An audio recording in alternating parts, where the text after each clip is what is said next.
Hi friends, మేము పెట్టే interesting videos కోసం ఇప్పుడే మా ఛానల్ని సబ్స్క్రైబ్ చేసి పక్కనే ఉన్న గంట సింబల్ని యాక్టివేట్ చేసుకోండి. అలా చేయడం వల్ల మేము పెట్టే ప్రతి ఒక్క వీడియో నోటిఫికేషన్ మీ వరకు ఈజీగా వచ్చేస్తుంది. ఇక లేట్ చేయకుండా వీడియోలో ఏం జరుగుతుందో చూసేయండి.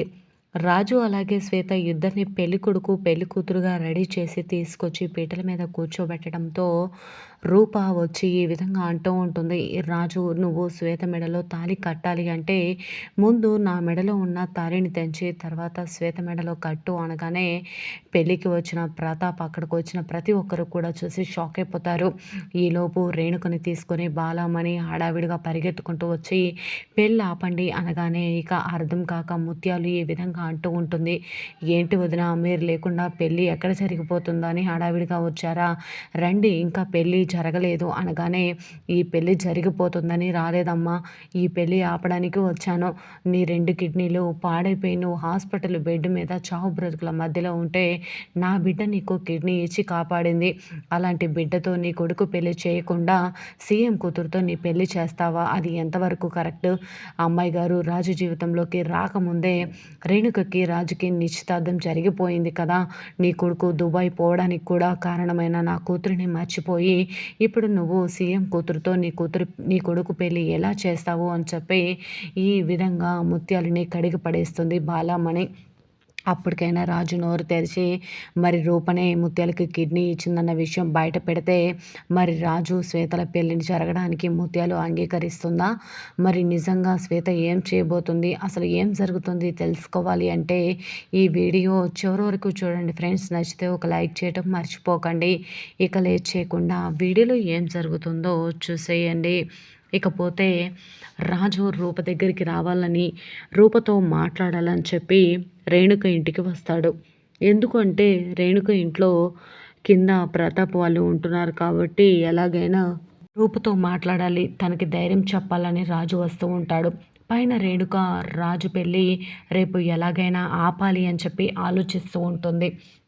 ఇక విజయాంబిక కూడా దీపక్ ఉంటే ఏదో ఒక రకంగా రూపారాజుల పెళ్ళి జరిగేది. రూపారాజుల పెళ్ళి కాకుండా శ్వేతరాజుల పెళ్ళి జరిగేది. ఇక విరూపాక్షిని ఎలాగైనా రాకుండా అడ్డుపడేవాడు. కానీ నేను అలా చేయలేకపోతున్నాను. దీపక్ లేని విలువ నాకు బాగా తెలుస్తుంది.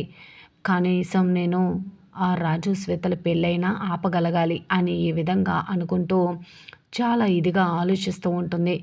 వెంటనే ఇక ఈ విధంగా అటువైపు తిరగానే అప్పుడే రాజు ఇంట్లోకి రావడం చూసిన విజయాంబిక షాక్ అయిపోతుంది. వీడికి ఎంత ధైర్యం ఉంటే అర్ధరాత్రి నా ఇంట్లోనే అడుగు పెడతాడా? వెంటనే ఇక తమ్ముడు తమ్ముడు అని పరిగెత్తుకుని ప్రతాప్ దగ్గరికి వెళ్ళి, తమ్ముడు ఆ రాజు వచ్చాడు తమ్ముడు అనగానే, రాజు రావడం ఏంటక్క అని అంటూ ఉంటే, నిజంగా తమ్ముడు రూపని లేపుకెళ్ళడానికే వచ్చాడేమో, నాకు చాలా కంగారుగా ఉంది తమ్ముడు, త్వరగా రా అనగానే, ఎక్కడక్కవాడు అనగానే రూప గది వైపు వెళ్ళాడు తమ్ముడు అనగానే ఈలోపు రాజు గదిలోనికి వెళ్ళడం రూప రాజుని చూసి, ఏంటి రాజు ఇలా వచ్చావు, నిన్ను కానీ నాన్న చూస్తే చంపేస్తారు రాజు అనగానే, చంపేసినా పర్లేదు అమ్మాయి గారు, మీకోసం వచ్చాను, మిమ్మల్ని చూడాలనిపించి మీకు ధైర్యం చెప్పాలని వచ్చాను అని చెప్పి రూపని దగ్గరికి తీసుకొని గట్టిగా హగ్ చేసుకోగానే అప్పుడే ప్రతాప్ వచ్చి డోర్ తీసి చూడగానే రూప రాజు ఒక్కసారిగా అలా ఉండడం చూసి ప్రతాప్ ఇక రూప అని గట్టిగా అరవడంతో రూప ఇక రాజుని వదిలిపెట్టి నాన్న అని చెప్పి కంగారు పడుతూ ఉంటుంది. వెంటనే ఇక ఏం చేస్తున్నావురా, నువ్వు ఎంత ధైర్యం ఉంటే నా ఇంట్లోనే అడుగు పెడతావని చెప్పి ప్రతాప్ ఇక రాజుని లాక్కెళ్ళి హాల్లో పడేస్తాడు. నీకు ఎన్నిసార్లు చెప్పినా బుద్ధి లేదా, నీది ఏం వంశంరా, నువ్వు ఇంత అర్ధరాత్రి పూట ఆడపిల్ల ఉన్న ఇంట్లోకి అడుగు పెట్టావు, నలుగురు చూస్తే ఏమనుకుంటారు అని ఇంగిత జ్ఞానం కూడా లేదు అని ఈ విధంగా అంటూ ఉంటే అప్పుడే రేణుక వచ్చి, పెద్దయ్య వదిలేయండి వదిలేయండి అని చెప్పి రేణుక అంటూ ఉంటుంది. అయినా కూడా ప్రతాప్ ఇక రాజుని వదిలిపెట్టకుండా ఈ విధంగా అంటూ ఉంటాడు. వెంటనే నిన్ను ఇంత తేలిగ్గా వదిలేస్తే ఎలా, అక్కడ మీ అమ్మ మీ నాన్న నువ్వు పెద్ద మంచివాడివి అమాయకుడివి అని అనుకుంటున్నారు కదా, వాళ్ళ దగ్గరికి నిన్ను తీసుకువెళ్ళి నువ్వు చేసిన దుర్మార్గాన్ని బయట పెడతాను పదా అని చెప్పి రాజుని లాక్కొని వెళ్తూ ఉంటే రూప అలాగే ఇంట్లో అందరు కూడా వస్తూ ఉంటారు. రూప గడప బయట కాలు పెట్టబోతూ ఉండగా, రూప నువ్వు ఆ కాలుని గుమ్మం బయట పెట్టాలి అంటే నా ప్రాణాలు పోయిన తర్వాతే, వీడి పెళ్లి జరిగే వరకు నువ్వు గుమ్మంలో కాలు బయట పెడితే నేను చచ్చినంత ఒట్టే అని చెప్పడంతో ఒక్కసారిగా షాక్ అయిపోయి రూప కాలు వెనకని పెట్టేస్తుంది. ఇకపోతే రాజుని తను వచ్చిన కారులోనే ప్రతాప్ ఎక్కించుకొని తీసుకువెళ్ళి గుమ్మం దాకా రాగానే అప్పలనాయుడు అప్పలనాయుడు అని పెట్టి కేకలు వేస్తూ ఉంటాడు. అప్పలనాయుడు అలాగే ముత్యాలు అందరు కూడా పరిగెత్తుకొని వచ్చేస్తారు. ఏమైంది పెద్దయ్య అనగానే అప్పుడే రాజుని అక్కడ పడేయడంతో ఏమైంది ఏమైంది అని చెప్పి అంటూ ఉంటారు. వెంటనే రాజు ఏం మాట్లాడకుండా ఉండేసరికి అప్పలనాయుడు ఈ విధంగా అంటూ ఉంటాడు. ఏమైందిరా అయ్యా అనగానే ఇంకా ఏం కావాలి, ఏం ఏం సంస్కారం ఇది, పిల్లలు కనగానే సరిపోదు, వాళ్ళు ఏం చేస్తున్నారు ఏంటి అని కూడా తెలుసుకోవాలి కదా.